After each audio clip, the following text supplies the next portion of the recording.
మానసిక స్థితి సరిగా లేక ఇబ్బందులు పడుతున్న 2 మహిళా వృద్ధులను గుర్తించి హైదరాబాద్ రామ్నగర్ నివాసితులు పోలీసులకు సమాచారం ఇవ్వడంతో వారాసిగూడ పోలీసులు మానవత్వంతో ఈ 2 అభాగ్యులను యాదాద్రి భువనగిరి జిల్లా చౌటుప్పల్లోని అమ్మా నాన్న అనాథ ఆశ్రమానికి సెప్టెంబర్ 26 రాత్రి సమయంలో తీసుకువచ్చారు.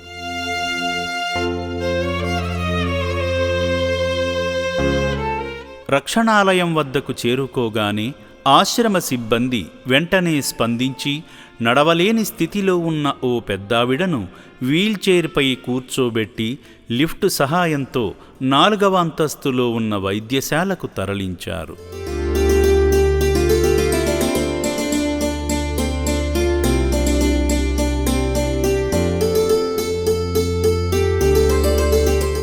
ఆశ్రమ వైద్యులు 2కి BP, sugar levels, oxygen levels వంటి ప్రాథమిక ఆరోగ్య పరీక్షలు నిర్వహించారు.